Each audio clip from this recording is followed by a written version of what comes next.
The CEO's son hacked into my account, so I gave him access to fake files I built myself. The next day, I got promoted. But don't jump to conclusions. I'm not the kind of person who enjoys revenge. I just did what had to be done to protect the company and to remind a few people that integrity in media isn't a hashtag. If you've ever had to work with someone who believes the rules don't apply to them, tell me where you're watching from because you're going to want to hear this story.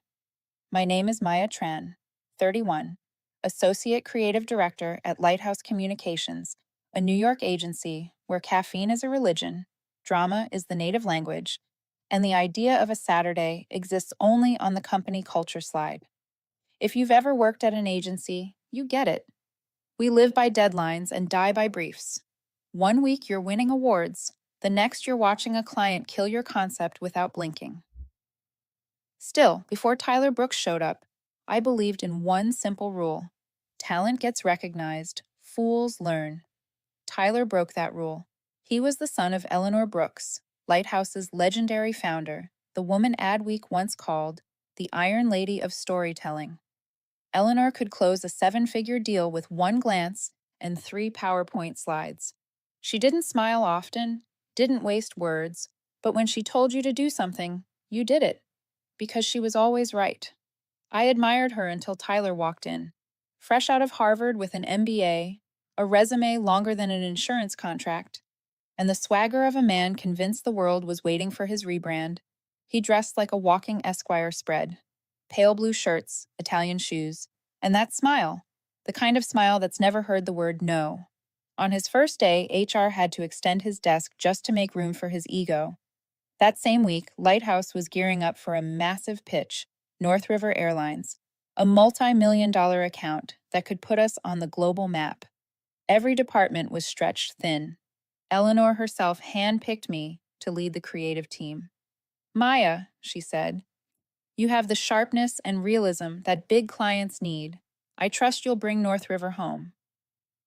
That was the kind of compliment you save in 72-point font on your resume. Then came the day Tyler was introduced. Eleanor entered the conference room, Tyler right behind her, grinning like the spotlight was his birthright. This is Tyler, she said. He'll be joining us on a few strategic projects. He brings a young perspective and fresh insights from Harvard. I think we can all learn something from him. I swear I heard a collective sigh ripple through the room. That first week, Tyler was like a summer storm, loud, messy, and entirely uninvited. He showed up at every meeting, tossing around words like brand synergy, cultural velocity, and authentic disruption, impressive until you realize they meant absolutely nothing. Once, during my presentation for North River, the find, your horizon concept, Tyler cut me off halfway. That's nice, he said, smiling like a man who'd once read a book about creativity. But what if we make it less emotional, more data-driven? People love numbers. I gave him the polite smile every creative learns, the I'm killing you in my head, but keeping it professional smile. By Thursday, he appeared at my desk with a cold brew in hand. Hey, I took a look at your pitch deck, he said. It's solid, but I think it could use a fresher vision. I'll refine your narrative deck a bit. Refine? I asked. Yeah, he nodded confidently. I know how big this pitch is. Eleanor wants the best, right? So I'll polish it. Just share access with me. I'll handle the narrative. In this industry, you know trouble the moment it walks up to your desk. I looked at him, wondering if he even knew what refine meant, or if he just liked using it as a hashtag. Sure, I said. But the file's still in progress. Don't move things around too much. Don't worry, he grinned. I know what I'm doing. Funny thing, people who say I know what I'm doing rarely do. That afternoon, he blasted an email to the whole team, updating brand narrative for North River, bringing fresh air to old strategy. CC, the entire executive board. I frowned. Announcing your interference to upper management isn't exactly how you bring fresh air. Later that evening, as I was packing up, he leaned on my desk like it was his stage. By the way, he said, can you give me full access to the creative folder? It'll be easier to make edits directly. Less back and forth, you know? Full access? I asked. Yeah, trust me, I'm not going to break anything. I've heard that line 100 times, always right before something breaks. I granted him view only access, but he frowned. Oh, come on, Maya. I can't make narrative tweaks if it's view only. We're on the same team. Something inside me, instinct, experience, maybe trauma from being blamed for missed deadlines, whispered, "This is a mistake." But he was the CEO's son. I couldn't exactly say no. I typed a few keys and changed it to editor. Fine, but don't mess with the structure. It's synced to the master file. Got it, he said, beaming. You'll thank me later. I doubted that. That night, back home, I opened my laptop to check the file. A small note blinked in the corner. Last edited 10 minutes ago by Tyler Brooks. I froze. 10 minutes ago, meaning after I'd already left the office. I clicked version history. Titles had been changed, taglines deleted, and my main line, Find Your Horizon, had been replaced with, We bring the sky to you. I stared at the screen. It sounded more like a dry cleaning service than a global campaign. I sighed.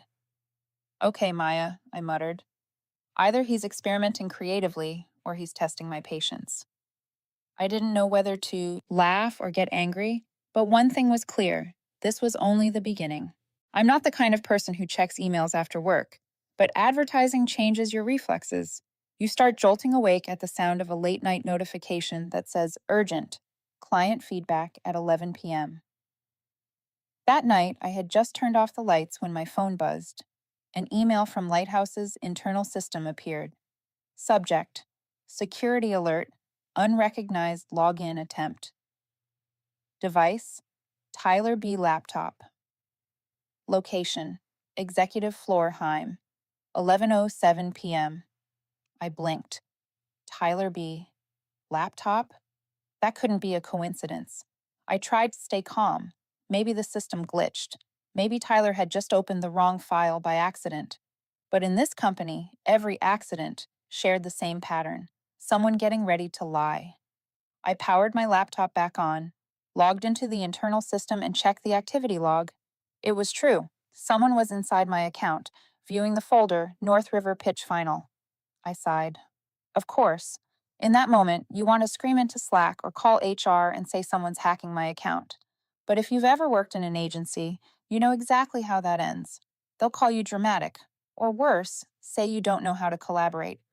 I chose the other route, the one agency survivors use after 3 CEOs. Handle it yourself, but leave a paper trail. I texted Jules, head of IT, and the only person I actually trusted in the building. Jules was the kind of genius who once hacked the office coffee machine just to change its ringtone. Maya: Are you still at the office? Jules: Yeah, cleaning up code like spring cleaning. Why? Maya: Can you check the logs? Is anyone in my account? Jules: Hold on.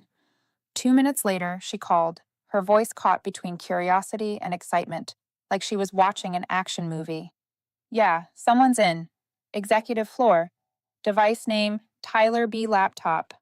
I stayed silent. Well, hello, golden boy, Jules whispered. Want me to lock him out? No, I said, calm enough to scare myself. If we block him, he'll know he's been caught. I need to see what he's doing. Jules sighed. You know this could get risky, right? I know. But if he steals the North River files, the whole company could lose the contract. And if I interfere, I lose my job. So what's the plan? We'll do it by the book. Jules chuckled softly. You mean set a trap? Call it an ethics test. So we sat down, one ethical, one technical, and launched a midnight operation powered by stale coffee. A honeypot. That's the term Jules used. It sounds sweet, but it's pure digital bait. A perfect copy of the original folder, identical on the surface but filled with fake data. Not illegal, just misleading enough to reveal who takes the bait. I didn't want to do it. But if someone was trying to use my name to steal credit, then either I proved it or I'd be branded uncooperative in the next project meeting. I reminded Jules, no deleting real data, no defamation. We only logs the access. Relax, she said. I'm a hacker with morals. We began building the honeypot, a clone version of the North River pitch deck, every slide subtly tweaked, enough that anyone who used it would expose themselves. ROI bumped from 12% to 28%. Tempting, but impossible. Project timeline shrunk from 14 weeks to 6, suspicious to any client who could count. A few concept images pulled from unlicensed stock libraries, and the campaign tagline changed from Find Your Horizon to Fly Freely with Us. Sadly, a line Delta Airlines had already used back in 2018. At first glance, everything looked perfect. To anyone who actually worked in marketing, it screamed amateur hour. Jules kept typing, smirking. If you ever quit creativity, you could join intelligence. Even hackers aren't this elegant. You forget, I said. In agencies, we're all spies. We just do it for deadlines. By 3 a.m., the honeypot was complete. Jules set up an automated system. Any unauthorized login would be silently rerouted to the fake folder. She yawned. All set. If he logs in again, I'll see it. Thanks, Jules. Don't thank me yet. You might have just opened Pandora's box. 2 days later, I acted normally. Tyler still strutted around the office, still patting shoulders like a Harvard mentor, still copying his mother on every email. Sometimes I wondered if he knew that I knew. That afternoon, I reviewed the real pitch to make sure everything remained intact. Every time I saw the slide Find Your Horizon, I smiled. It now felt like a mirror reflecting someone's conscience. Friday night, on my way home, my phone buzzed. A text from Jules. Oh, Jules. Fish took the bait. Maya, you sure? Jules. 100%. 11:11 p.m. Executive floor. File name North River Pitch Final .pptx. I pulled over, staring at the glowing screen. It was real.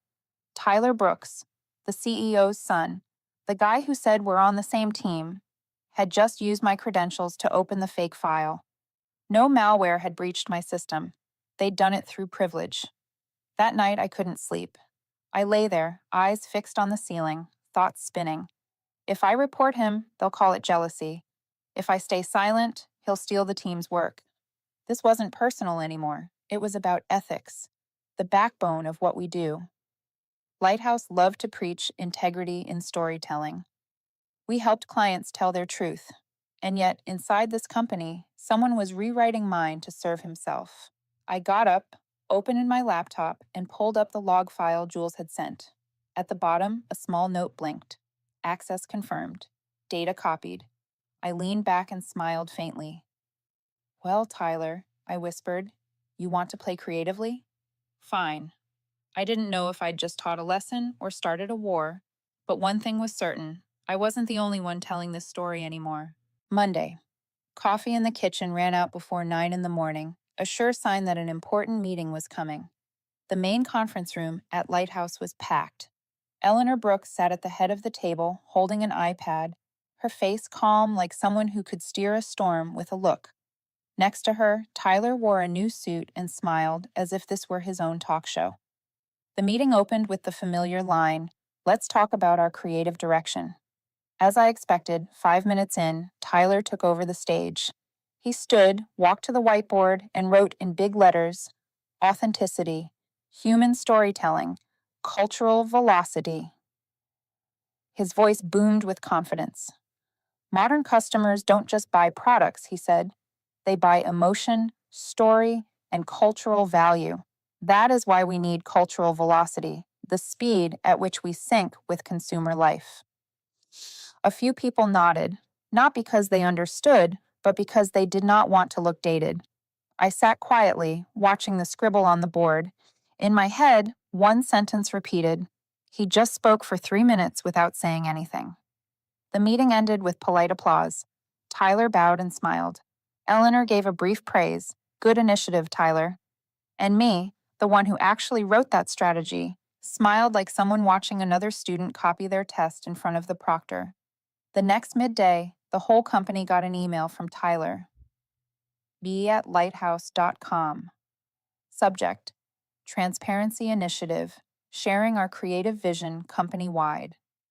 The opening sounded like a PR memo. To help everyone understand the new direction for North River, he wrote, I am sharing the strategy we are developing. Transparency is the key to success. Attached, as I feared, was the honeypot file. The fake deck, full of mistakes, wrong numbers, and that tagline Delta had used years before. Jules sent me 3 words. He really did. I opened the file and read slide by slide, equal parts astonished and amused. He truly believed it was the real document. Within 10 minutes, the office buzzed. The Slack channel #general exploded.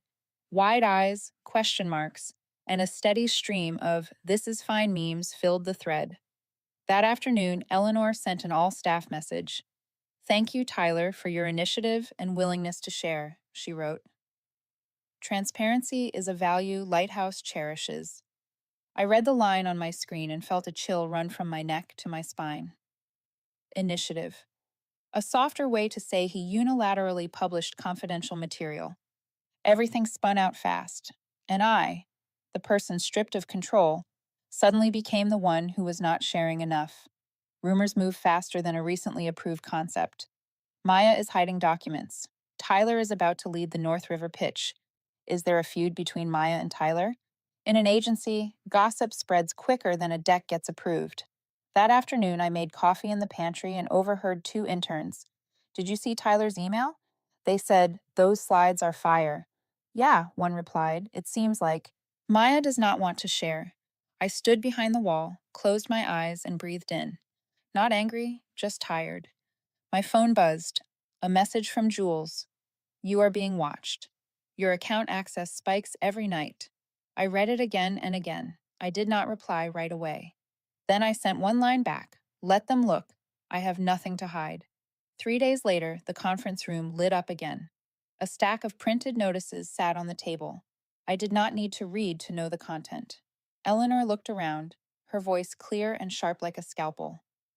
To harness the energy of new creativity, she announced, I have decided to let Tyler lead the North River presentation next week. Maya will support him technically and ensure everything runs smoothly. A few people applauded. A few looked at me, waiting for a reaction. I only smiled. No objections, no explanations. One sentence echoed in my mind. Fine. If he wants to stand in the light, let the light shine directly on him. When people left the room, Jules came over and asked softly, You okay? I said I was. Do you have a plan? She asked. I do. But this time I will not lift a finger. I folded the notice and put it in my pocket.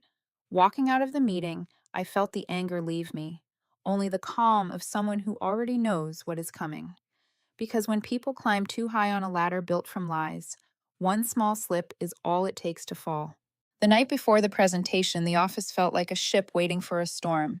The lights stayed on. The coffee machine ran nonstop. The swivel chairs all turned toward the projector screen like an audience before a ceremony. Jules and I sat at the small IT desk in the hallway corner, 2 glowing monitors, 2 cold cups of coffee. She was buried in code. I was buried in slides. We were working toward the same goal with different tools, logic on her end, narrative on mine.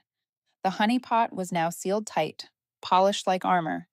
Jules fine-tuned the script, added triggers, and built logs detailed enough to print a full FBI report if we had to. I organized every slide, checked each number and each sentence. We knew how to create a convincing illusion and how to lace it with flaws just subtle enough to expose themselves under an expert's eye. I told Jules I wanted the bait to look polished, good enough to fool a surface reader, but guaranteed to collapse when someone tried to defend it in front of specialists. Her fingers danced across the keyboard, eyes gleaming. She added a warm-sounding ROI formula built on ridiculous assumptions. She shortened the project timeline to 6 weeks and slipped a tiny footer note saying the vendor contract was still pending. She dropped in a few stock photos we hadn't licensed yet. When she ran the test, everything looked smooth, beautiful even, not like something an amateur would make, but exactly like something an overconfident beginner would proudly present in a boardroom. I didn't sleep. I read and reread the real slides, comparing them to the fake ones. The real deck was grounded, sensitive where it needed restraint, humble where it needed grace. The fake one was dressed up to deceive, Jules texted, "I've added a trigger alert in case it gets downloaded." "Good," I replied. I looked at the clock. 3 in the morning. I closed my eyes for a moment, thinking about everyone on the team who had spent sleepless weeks fixing copy lines and visual assets. If he dropped the ball tomorrow, the damage wouldn't just be one slide. It could cost us the contract, the client's trust, maybe even the company's credibility. I was betting our entire reputation on this. When everything was ready, I wrote an email draft to Eleanor, clear and factual. Someone is accessing my account. The logs show Tyler's device. I created a mirror environment to monitor it. I recommend a private meeting before the presentation. I reread the message, my finger hovering over send. Then I deleted it. It wasn't time. The reason was simple. If I sent it now, the meeting would turn into an inquisition. They'd ask why I suspected the CEO's son. They'd circle the wagons. I didn't want a cover up. I wanted the truth to reveal itself on its own stage without me saying a word. I wanted him to ruin himself with his own hands. The next morning, the building pulsed with energy. The receptionist greeted guests, the catering set, up snacks, and the engineers tested microphones. Pressure hung in the air like static. Everyone presenting wore practiced smiles and just serious enough outfits. And Tyler, he wore a navy suit that fit perfectly, hair slicked back, eyes scanning the room like he owned it. He walked in as if stepping onto a TED stage, upright, radiant, ready. While people adjusted microphones, Tyler made the rounds, shaking hands, smiling. Everyone saw confidence. And that kind of confidence is exactly what makes people slip. I stood off to the side, outside the core team, far enough not to be accused of meddling, but close enough to feel the room breathe. I heard the faint shuffle of papers, the click of the remote, the tense inhale of the account manager. Everything seemed normal, too normal. I told myself, if today's a show, I'll let him perform it. Not because I wanted him to fall, but because I wanted the truth to speak for itself. I wanted the clients to feel the difference between a story built with craft and one assembled with privilege. Sometimes our job is to perform. Sometimes it's to let the performance collapse so the truth behind the curtain can finally be seen. Footsteps echoed in the hallway. Eleanor entered, took her place at the head of the table, and looked around the room. She gave Tyler a small approving nod, a mix of pride and expectation only a CEO mother could deliver. Tyler gripped the microphone like a man accepting an award. I stayed where I was, lips curved into the faintest smile. Inside, my chest was a blend of anticipation, fear, and a strange kind of pride for the team that had built this, for Jules who had created the perfect trap. I thought of all the nights I'd endured, the late iced teas, the last-minute slide fixes. All that work wasn't just about winning a pitch. It was about preserving the integrity of a craft in a place where privilege could overshadow everything. Tyler stepped up. The lights brightened, the projector came alive, and his voice flowed smooth as glass. I adjusted the pin on my jacket, steadied my breath, and waited. Waited to see whether the truth would speak on its own, or whether we'd have to speak for it. The conference room blazed with light. Everything looked flawless, almost fake. The North River Airlines logo glowed on the giant screen. White tablecloth stretched across the long table. Bottles of water lined up so neatly it felt like a wedding rehearsal. The lighthouse team sat upright, smiles perfectly measured. Jules was in the control room, monitoring the logs. I sat at the far end of the table, laptop open but untouched. No need. I had already done my part. Now it was his turn. Tyler stepped forward like the headliner of the show. The lights caught his navy suit, his smile as bright as a stage spotlight. His voice flowed smoothly and rehearsed, every inflection deliberate, like he'd practiced in front of a mirror. "We're redefining storytelling in the airline industry." It sounded like something written for a LinkedIn post. The North River clients nodded politely. Eleanor, the CEO, his mother, nodded too. I leaned back, silently counting slides in my head. He clicked on the second one, market analysis. Clean typography, sleek charts, soft pastel palette. No problem, until he reached the implementation timeline. A low voice spoke from the head of the table. The North River technical director, a silver-haired man whose eyes had dissected hundreds of proposals, tilted his head. 6 weeks? Really? The air in the room tightened. Eleanor raised an eyebrow. Tyler gave a light laugh, the kind of laugh from someone who thinks confidence alone can fix anything. Yes, 6 weeks. We believe in fast, agile, culture-driven execution. The technical director didn't smile. He flipped a few pages of notes and studied the details. 6 weeks to rebuild your entire digital infrastructure across international markets. Impressive or impossible? A fragile silence. Then the North River CFO joined in. 28% ROI in the first year. May I ask what model this is based on? Tyler blinked. Just a second, but enough for me to see the crack in his confidence. He said, "We used a proprietary model combining automation metrics and customer retention data." The CFO cut him off. What data specifically? Tyler hesitated. Internal data. Can you share it? He forced a thin smile. Maybe. In the appendix. The tone of the room changed instantly. Eleanor leaned forward, fingers interlaced, her expression turning sharp. The clients began flipping through their printouts. Then the legal counsel looked up, voice calm but firm. Excuse me, but these images, have you purchased the rights? Because I recognize one from Getty's free archive. Silence fell. You could hear the hum of the air conditioner. Tyler's face flushed red. He tried to laugh it off. Probably just a placeholder image. Our creative team must have missed updating that one. A brittle laugh. No one joined in. Eleanor looked at me, eyes searching, silently asking what was happening. I stayed still. No reaction. No defense. No need. The CFO closed his laptop with a quiet thud, his tone cutting like a blade. If this is your final proposal, I have to say it lacks verification.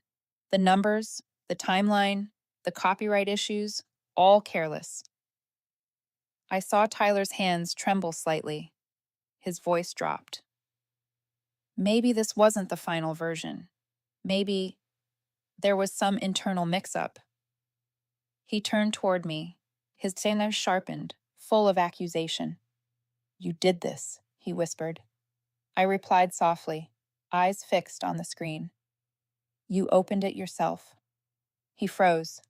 Eleanor glanced between us, unsure what that brief exchange meant, but she could feel something cracking beneath the silence. No one spoke again. The room felt as cold as a server room at midnight. My phone buzzed. A message from Jules. Confirmed. He downloaded the honeypot at 11:11 p.m. I typed back. Got it. Eleanor broke the silence, her voice calm but lined with steel. I think we need to pause and review this internally. Then she turned to the clients, switching on her CEO smile like flipping a switch. Thank you for your feedback. We'll make adjustments and follow up soon. The North River team stood, polite but wordless. The door closed behind them, leaving a heavy stillness behind. Eleanor stayed seated, hands clasped, staring at Tyler. He bowed his head, sweat collecting at his temples. I stood, gathered my laptop, and said nothing. No one needed to. The silence said it all. As I stepped into the hallway, I could feel the stares through the glass. No laughter, no applause, only the echo of my footsteps cutting through the air. I stopped by the door and took a long breath. Part of me felt vindicated. Part of me hurt. Because when a presentation collapses, no one really wins. Not the client, not the company, not the team. My phone buzzed again. Jules. Guess the tsunami just hit. I texted back. Yeah. And we're standing right on the shore. Then I walked away, back straight, never looking over my shoulder. The conference room door closed behind me, and I knew from that moment on there was no going back. The small conference room on the 17th floor, door closed. No one inside but Eleanor, Tyler, and me. The air felt heavy, like someone had drained half the oxygen from the room.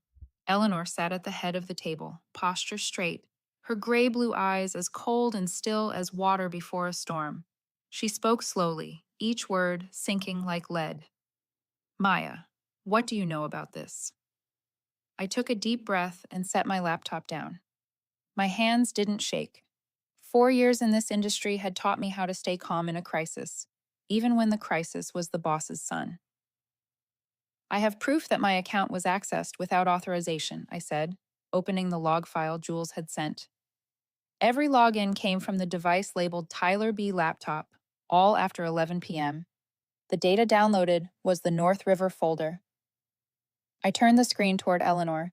The blue log entries blinked, each one a tiny cut against someone's integrity. Tyler leaned back in his chair, arms crossed. He gave a short laugh, half arrogance, half defense. I did it to protect the project, he said. She was withholding files. I just wanted to make sure everything went smoothly. I'm the one responsible for the client, remember? Eleanor said nothing. She just looked at him. The silence was so thick you could hear the clock ticking on the wall. I spoke evenly, my tone sharp as glass. Protecting doesn't mean stealing, and it definitely doesn't mean impersonating a coworker. Tyler shot up from his seat. You set me up. I protected company data. By humiliating me in front of a client? No, Tyler, I said, still meeting his eyes. You did that yourself when you presented the fake deck. He narrowed his eyes. You planted those mistakes to make me fail. I created a mirror to see who would cross the line. You made that choice. Eleanor raised her hand. Enough. Her voice wasn't loud, but it silenced both of us instantly. She looked from me to her son. We can't sit here blaming each other. I need a solution. Maya, can you present the real version? I nodded. I can, but this time I want to make sure we're doing what's right, for the client, not for anyone's ego. Eleanor was quiet for a moment, then gave a single nod. Go ahead. I opened my laptop and connected it to the screen. The first slide appeared. Clean, focused, real. No flashy slogans, no 6-week miracles, just a grounded strategy built on truth and data. I spoke clearly, without embellishment. North River's vision is to connect people emotionally to the sky. But emotions don't come from speed. They come from trust, and trust is built through consistent experience. Eleanor listened, chin resting on her hand, her expression slowly softening. Tyler stood beside her, silent now, and I spoke with every ounce of professional conviction I still had left. When I finished, the room stayed perfectly still. Eleanor said one sentence, the client needs to hear this. That afternoon, an emergency meeting was set up with the North River team. Caroline, their CEO, walked in with the poised confidence of someone who'd survived 100 boardroom battles. Eleanor began briefly. We'd like to clarify a few points and present the version that truly reflects Lighthouse standards. Caroline nodded. I'm listening. I stood up, clicker in hand, not trembling. Every eye turned to me, including Tyler's. He stayed in the corner, silent, the Harvard shine gone from his face.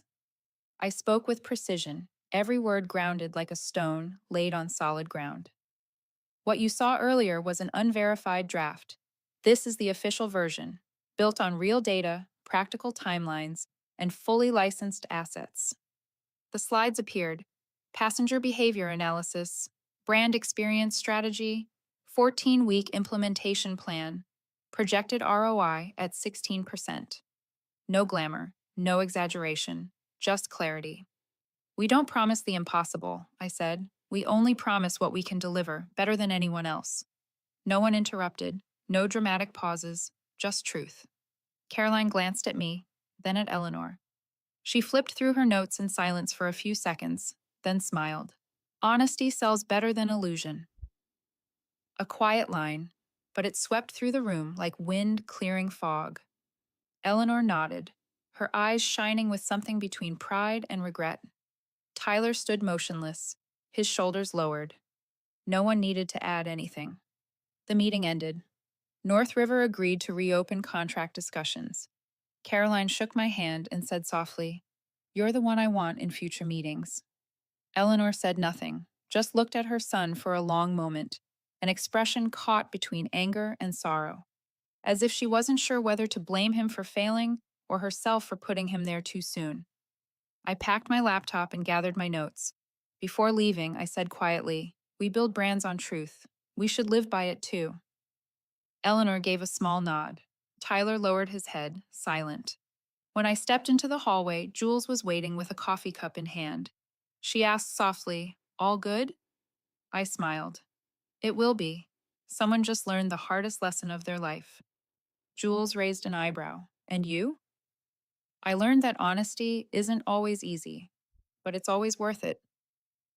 We walked together down the bright hallway, the wind brushing through the tall glass panes. A new day had begun, and I knew, from this moment on, my story was finally mine to tell. The next morning, the lighthouse office was unusually quiet. No laughter, no heels clicking across the floor, only pale sunlight spilling through the glass walls, touching desks that still smelled faintly of yesterday's coffee. I had just set my latte down when my phone buzzed. An internal email appeared on the screen, simple and direct. Eleanor Brooks, meeting, 8:30 a.m., executive floor. I took a deep breath. The caffeine hadn't fully kicked in, but my heart was already one beat too fast. I knew this meeting wasn't about deadlines. The top floor conference room was wide, bright, and cold. Eleanor sat there with an iPad in one hand and a thin folder in front of her. No Tyler, no one else. She looked at me, calmer than yesterday, and somehow that calmness was more unsettling than anger. "North River sent an email this morning," she said. I straightened up. "And?" She looked up, voice quiet but clear. "They signed the contract, the full version, your version." I exhaled, long and slow. Not relief exactly, more like the echo that follows a storm, when the thunder's gone but still ringing in your head. "Congratulations," she said. "You saved the company, and maybe you saved me too." I stayed silent. Eleanor set the iPad down and turned toward the window. "It's been a long time since someone here had the courage to tell the truth, to do the right thing. I let family blur the line of fairness. I let personal ties influence what should have been decided by competence." I looked at her and for the first time didn't see the ice-cold CEO everyone feared, just a mother facing the cost of her own choices. "I don't hate Tyler," she continued slowly, "but I can't let him represent this company's values if those values are built on deceit." Then she lifted her gaze to me. "I want you to take a new role, Director of Brand Storytelling." I blinked, unsure how to respond. She smiled faintly. "Not because you're the smartest person here, but because we need someone who can tell the truth, not just what looks good." The room fell quiet. I said softly, "Thank you. I won't let you down." "I know," she replied, nodding once. Then she opened the folder and turned the first page. "Tyler will be reassigned to Junior Account Coordinator. He needs to relearn everything: process, clients, humility." Her eyes hardened, but her voice trembled just a little. "It's punishment, and his last chance." When I stepped out of the conference room, the hallway was still silent. Jules was waiting at the corner, holding 2 hot coffees. "You survived?" she grinned. I smiled. "Not just survived, got promoted." Her eyebrows shot up. "Director? Seriously?" "Yeah, sounds fancy, but it probably means more work." She laughed. "Congrats, Maya, you earned it." I walked past the workstations. People were typing quietly, pretending not to know what had just happened. But the air had changed. No longer the tension of the old days, just the stillness that follows a heavy rain. At the far end, I stopped. Through the frosted glass, I saw Tyler packing his desk. His jacket folded neatly, laptop tucked into his bag. No one helped. No one spoke. He didn't look angry or defiant, just tired, the kind of tired that comes from finally facing yourself. I stood there for a while. There was no satisfaction in me, only a faint sadness, like watching a chapter end long after it should have. He looked up and caught my eyes through the glass. No avoidance, no defense, just a brief, silent nod. I nodded back. Then he turned, lifted his bag, and walked out. The door closed softly behind him, no echo. Back at my desk, I opened my email settings. Under my name, a new title appeared: Director of Brand Storytelling. I didn't feel proud, just grounded. This industry teaches you that every story needs an ending. But what no one tells you is that the real ending doesn't come when someone fails. It comes when someone finally learns the lesson they spent so long avoiding. I opened Slack and messaged Jules. "What's our next deadline?" She replied, "A beverage campaign. Theme: truth in every drop." I smiled and shook my head. Perfect. I opened a blank document and typed the first line. The truth always leaves a final taste. And for the first time in months, I felt like I was finally telling the right story. 3 days later, the lighthouse office was back to its usual rhythm: meetings, project boards, the sound of printers. It was as if the storm had never happened. But I knew some storms don't end with rain. They end with silence, with someone finally admitting they were wrong. That Wednesday afternoon, I went down to the pantry for coffee. The small room was filled with the soft hiss of the espresso machine and the smell of Arabica beans in the air. I was picking a mug, half thinking about the new campaign, when the door opened. Tyler walked in. No tailored suit, no Harvard smile, just a white shirt with rolled sleeves, loosened tie, and tired eyes that didn't look away. I nodded slightly. "Good afternoon." He nodded back. "Hey, Maya." We stood side by side for a few seconds without saying anything, only the quiet drip of coffee between us. Somehow, that sound felt more honest than most meetings I'd ever sat through. Tyler broke the silence first. "I used to think that if I failed, my mother would finally give up, that she'd stop expecting so much, stop looking at me like I was an unfinished project." His voice was hoarse, worn. The arrogance was gone. What remained was something achingly human: the fear of not being enough, of not being loved for who you are. I stayed quiet for a moment, then said softly, "Failure doesn't kill you. Not learning from it does." He looked at me, surprised, then gave a small, genuine smile, the first real one I'd seen.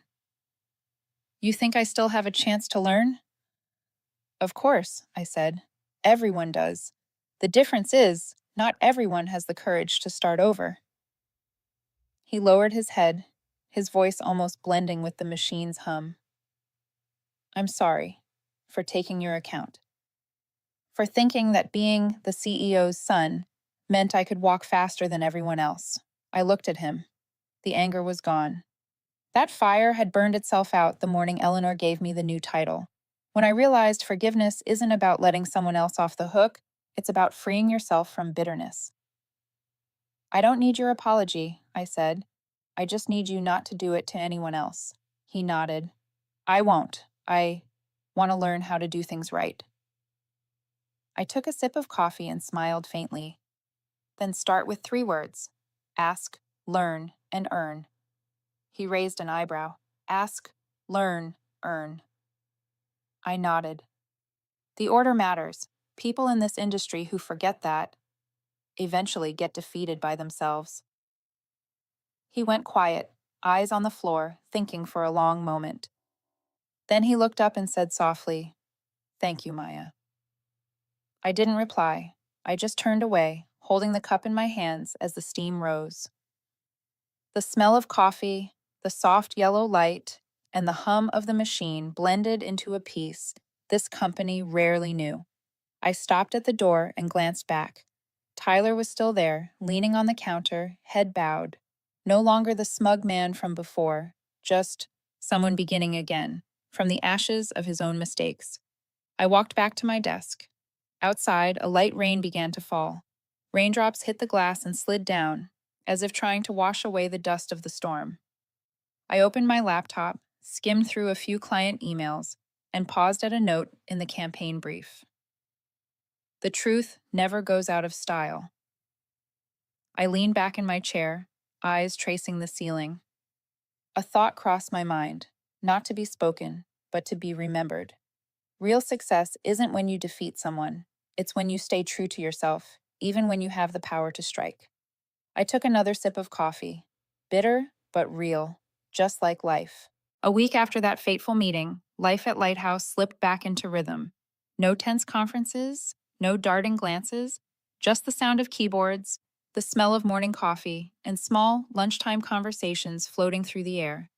I sat by the window on the 15th floor, watching the traffic below. The city kept moving, loud, hurried, indifferent to whatever corporate drama you'd just survived. But I wasn't the same. I had just taken one of the biggest turns in my career. From someone who only wanted to do her job well, I had learned how to stand up for what was right. From someone who preferred peace, I had become someone willing to confront privilege. And more than anything, I had managed to stay myself. Sometimes I think every workplace story revolves around the same axis: power, ambition, and the thin line of ethics. But if you look closer, they're just lessons wrapped in drama. I came away with 5 of them, what I call 5 ethical survival rules for the modern workplace. 1. Boundaries protect everyone. Boundaries aren't walls, they're guardrails. Don't be afraid to say no. Sometimes no is the only thing keeping you from being used. 2. Ethics isn't a weakness. Integrity doesn't make you soft. It's the backbone of professionalism. Cheaters move fast, but the honest ones move far. 3. Preparation beats privilege. No one outruns preparation. Tyler had the Brooks name. I had sleepless nights and a color-coded checklist. In the end, truth won, not bloodlines. 4. Revenge is loud. Integrity lasts. Revenge earns applause for a moment. Integrity earns respect that stays. If you want a quiet victory, let the truth speak for you. 5. Be kind, but not blind. Kindness isn't blindness. Forgiveness is strength, but blind trust is a weakness. Balance both. That's the art of surviving office life. By Friday, my team threw a small party. No flashing lights, no imported wine, just cold pizza, cheap champagne, and laughter that felt real. Jules raised her glass. To the woman who turned office drama into a case study. The room burst into laughter. Someone played Don't Stop Believin', an old song, but it hit differently this time. I checked my phone. A new email from North River. Subject line, Welcome aboard, Lighthouse. I leaned back in my chair and exhaled. No fireworks needed. Sometimes welcome aboard is all the proof you need that you did the right thing. When the party ended, I lingered for a moment, looking around the office. The yellow light fell across idea boards, half-finished mood boards, and chairs dusted with pizza crumbs. A messy scene, but real. And I thought, this is the kind of story I want to tell. Not perfect, not Netflix cinematic. Just a story about people trying to do the right thing in a world that makes the wrong so easy. I grabbed my coat, turned off the lights, and looked at the company logo reflected on the glass. Lighthouse Communications. The name might be old, but the meaning never fades, to shine through the dark. I smiled. Sometimes that light doesn't come from the CEO or the brand name. Sometimes it comes from one person who refuses to bend in a storm. If you ever have to choose between safe and right, choose right. If someone ever steals your credit, let the results speak, because truth doesn't need a microphone. It has its own volume. Thanks for listening. I'm Maya, the one whose account was stolen, now leading the entire brand storytelling division. If you've ever survived an office drama, tell me your story in the comments. I want to know what you learned, or at least how you didn't lose your mind. And if this story just popped up in your feed, maybe that's fate. Hit subscribe. I've got more workplace chaos to share. Burned deadlines, burned brainstorms, and sometimes burned HR too. Deadlines calling. See you in the next video.